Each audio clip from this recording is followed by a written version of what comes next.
rămâns în cartier. Fac rap, rămâns în cartier. Fac rap, rămâns în cartier. Țin o stradă viață, nu o să mai vezi nicăieri.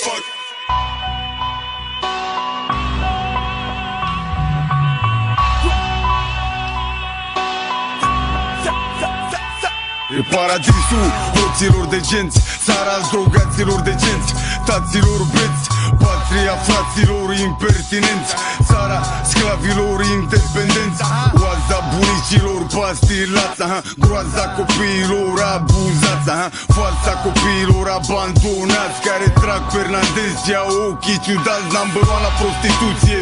Pe Europa crezi că glumesc, întreabă pe Sotagam câtă marfă cu coca. Din auta n-avem pentru ce da. E alt cu creștinilor ortodoxi, infantilizați, retardați și proști. Vorbești de Dumnezeu ce? Că nu-L cunoști, doar frica de moarte vă face curoși. Cam așa poate să zică ce e liniștea, câtă gălăgie man pe strada mea. Sigur lucrurile nu se vor schimba dacă nu voi face eu să fie așa, cam așa.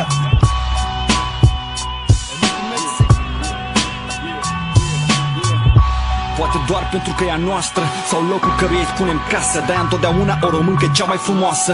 Dacia e cea mai bună mașină, fiindcă e a noastră. Dar preferăm BMW-uri în farul cu lumină albastră. Ca de girofar, privesc puștii cum sar în scheme, din șeptare în dube și înapoi în ele. Se întoarce înapoi în cartiere pentru o vreme. Și dacă nu găsește o ieșire, e înapoi în vene. Și resemnarea îi spune că destinul lui e scris în stele. Le las pe ele atunci să aibă grijă de belele. Că aici e România, nene, avem doar fapte grele. De la președinte la Golan avem dosar penal și mulți politicieni mai urși ca Fram. Și dacă ai bani poți să-i munci ca părul lui Avram. Români mai tari ca Van Damme, cel mai mare clan. De la senator până la Golan avem același plan.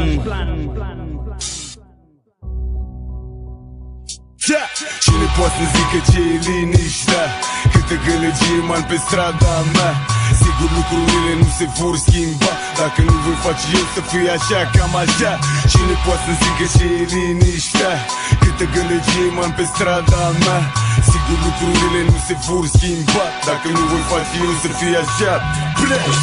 Fac rap, rămâns în cartier. Fac rap, rămâns în cartier. Fac rap, rămâns în cartier.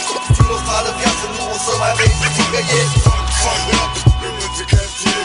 Fac rap, rămâns în cartier. Fac rap, rămâns în cartier. Țin o stradă viață, nu o să mai vezi nicăieri.